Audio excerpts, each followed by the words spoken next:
नमस्कार, मैं अनिल शर्मा आपका एक बार फिर से स्वागत करता हूं आपके अपने YouTube चैनल कॉमर्स बाय पाठक पर। आज की वीडियो एक नया चैप्टर नंबर 9 इंटरनल ट्रेड पर डिपेंड है।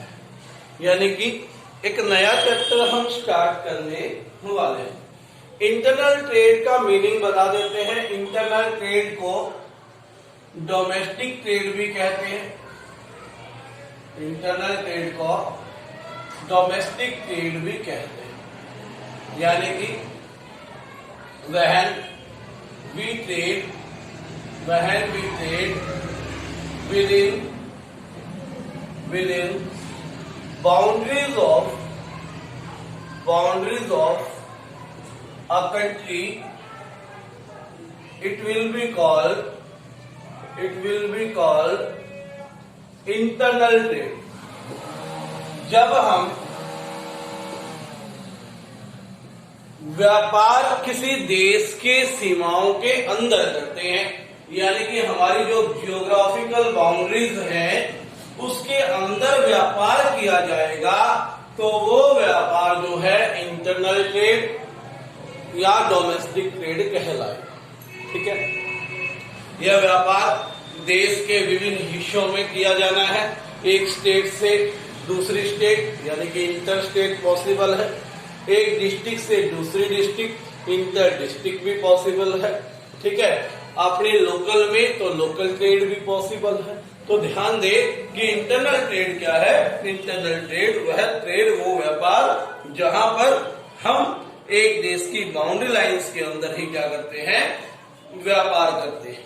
ठीक है बात। तो इंटरनल ट्रेड जो है वो आप देखते हो कितनी दुकानें हैं आपके आसपास, वो सारे इंटरनल ट्रेड का ही पार्ट है ना। जैसे डिपार्टमेंटल स्टोर हो गए, लोकल किराना स्टोर शॉप हो गई आपकी।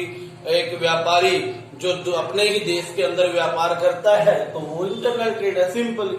ठीक है बात। तो अब हम बात करेंगे इंटरनल ट्रेड कितनी तरह का होता है। Types of internal trade. Types of internal trade, internal trade के टाइप्स। तो देखिए, इंटरनल ट्रेड जो है दो तरह का होगा। एक होलसेल ट्रेड और दूसरा जो है रिटेल ट्रेड। ठीक है, दोनों नाम हो सकता है आपने सुन लिया हो सकता है आप इसके बारे में जानते भी हैं। ठीक है, तो लेकिन आपने लिखना कैसे है पेपर में, वो आप इस वीडियो से ही सीख पाएंगे। होलसेल ट्रेड आप सभी जानते हैं। यहां पर बात हो रही है होलसेल की, जिसे हम लोकल भाषा में होलसेल कहते हैं ना। होता क्या है, होलसेलर। तो होलसेलर क्या होता है, ये डील करता है लार्ज क्वांटिटीज में। ठीक है, लार्ज क्वांटिटी यानी कि बहुत बड़ी मात्रा में, बहुत बड़ी क्वांटिटी में गुड्स को परचेज करेगा मैन्युफैक्चरर से, प्रोड्यूसर से। ठीक है, और उसके बाद ये सेल करेगा रिटेलर को। ठीक है ना, कस्टमर को ये बहुत ही यानी कि ना के बराबर सेल करेगा, रिटेलर को करेगा आगे बेचने के लिए। ठीक है, यानी कि मैन्युफैक्चरर से, बीच में आजकल एजेंट भी आ गए हैं मैन्युफैक्चरर के बाद। मैन्युफैक्चरर से जो सामान खरीदता है वो नॉर्मली होलसेलर होगा, और होलसेलर किसको बेचेगा, रिटेलर को बेचेगा। अर्थात wholesaler is a middleman between manufacturer और रिटेलर। होलसेलर क्या है, एक मिडलमैन है किसके बीच का, मैन्युफैक्चरर और रिटेलर के बीच का। होलसेलर जो है इस काम के लिए, देखो मैन्युफैक्चरर की फैक्ट्री होती है, सामान बनाएगा वो आगे बेचेगा, इतना ज्यादा स्पेस नहीं होगा। होलसेलर की जो दुकान है वो भले ही छोटी हो, लेकिन गोदाउन में वो स्टॉक जरूर करेगा, गोदाउन रखेगा, ये लार्ज लार्ज गोडाउन रखेगा और ये डील करेगा, deal only few items, mainly एक में ही, जैसे शुगर का हो सकता है होलसेलर, ठीक है, तो 2-4 चीजों का भी होलसेल का काम कर सकते हैं, ठीक है। तो होलसेलर जो है कम से कम आइटम्स में ही क्या करता है, डील करता है, ये ज्यादा तरह के आइटम्स में डील नहीं करता, ठीक है बात। तो समझ गए होंगे होलसेल ट्रेड क्या है। वो ट्रेड जहां पर लार्ज क्वांटिटी में क्या होता है, गुड्स का परचेज एंड सेल होता है, और होलसेलर मैन्युफैक्चरर से सामान खरीदता है, रिटेलर को बेचता है, लार्ज गोडाउन अपने पास रखता है जिसमें वो माल को स्टोर करता है, और केवल कुछ ही आइटम्स में वो क्या करता है, डील करता है, ज्यादा आइटम्स वो नहीं बेचता, कुछ ही आइटम्स में क्या करता है, डील करता है, ठीक है। अब इसी वीडियो में हम एक और करेंगे, फंक्शंस ऑफ होलसेलर। होलसेलर के फंक्शंस क्या क्या, होलसेलर क्या क्या काम करेगा, होलसेलर क्या क्या काम करेगा। तो देखिए, वो गुड्स का टाइटल लेता है मैन्युफैक्चरर से, यानी कि तुरंत मैन्युफैक्चरर को जो है ऑर्डर देता है, और मैन्युफैक्चरर गुड्स बनाता है और तुरंत होलसेलर को दे देता है। कई बार तो होलसेलर एडवांस पेमेंट करते हैं मैन्युफैक्चरर को, यानी कि गुड्स डिलीवर होने से पहले पेमेंट करते हैं, ठीक है। तो होलसेलर जो है वो क्या करता है, गुड्स का टाइटल अपने पास रखता है, और सबसे ज्यादा रिस्क वो अपने ऊपर रखता है, क्योंकि गुड्स लेगा, बड़ी मात्रा में लेगा, गोडाउन में स्टोर करेगा, आगे सेल रिटेलर को थोड़ी थोड़ी मात्रा में ही करता है, ज्यादा मात्रा में, इतनी बड़ी मात्रा में नहीं कर पाता, ठीक है। तो जब तक माल उसके पास है तो रिस्क में रहता है होलसेलर, ठीक है। तो सबसे ज्यादा अगर रिस्क बियरर की बात करें तो होलसेलर होता है, ठीक है।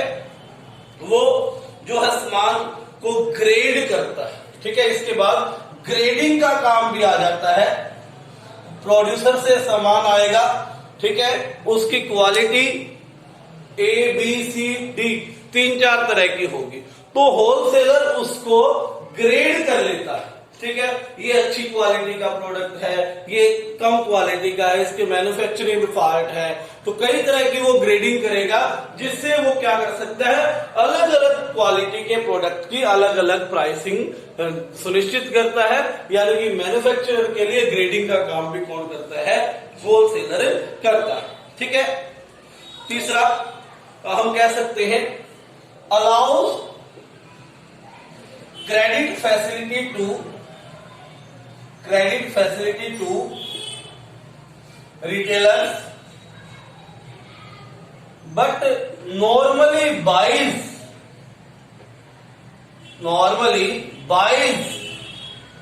cash from wholesale, from producer। देखिए इसकी विडंबना कितनी भारी है कि ये अपनी ज्यादातर ऑलमोस्ट 90% सेल रिटेलर को उधार पर करता है, ठीक है ना। क्योंकि छोटे मोटे व्यापारी जो हैं, छोटी मोटी दुकानों वाले, वो कहेंगे भाई सामान बिकेगा तभी हम क्या करेंगे, आपके पैसे देंगे, हमें उधार पर सामान चाहिए। और दूसरी ओर प्रोड्यूसर को अपने गुड्स के पैसे कैश जरूरत होती है, क्योंकि अगर उसे कैश नहीं दिया जाएगा तो वो आगे प्रोडक्शन नहीं कर पाएगा।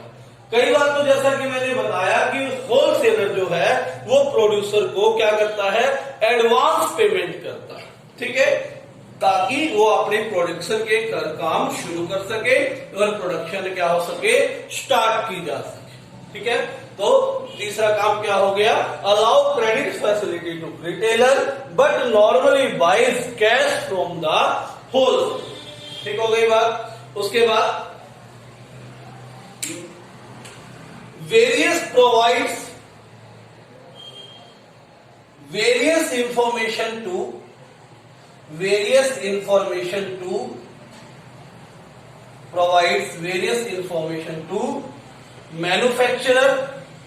मैन्युफैक्चरर को कई तरह की इंफॉर्मेशन प्रोवाइड करेगा, ठीक है, and collect information from retailer, क्योंकि रिटेलर जो होता है कस्टमर के डायरेक्ट कांटेक्ट में होता है और होलसेलर जो है रिटेलर से कांटेक्ट में होता है। तो रिटेलर से इंफॉर्मेशन कलेक्ट करेगा कौन? होलसेलर, और होलसेलर रिटेलर से इंफॉर्मेशन कलेक्ट करके मैन्युफैक्चरर को बताएगा कि आप प्रोडक्ट में इस तरह का जो है नया फीचर डाल सकते हैं, या इस तरह की जो है क्वालिटी, इस तरह की एक्सपेक्टेशंस हमारे कस्टमर्स इस प्रोडक्ट में चाहते हैं, ताकि प्रोडक्ट कस्टमर के अनुरूप बन सके। तो आपको ऐसा डिजाइन करना चाहिए। तो आज की वीडियो में इतना ही टॉपिक था। हमने एक नया चैप्टर स्टार्ट किया है और उम्मीद करता हूँ आपको अच्छा भी लगा होगा, समझ भी आ गया होगा। ठीक है, तो जल्दी जल्दी से अपना इस पार्ट को कवर कीजिए ताकि हम जल्दी सिलेबस पूरा कर सके। धन्यवाद।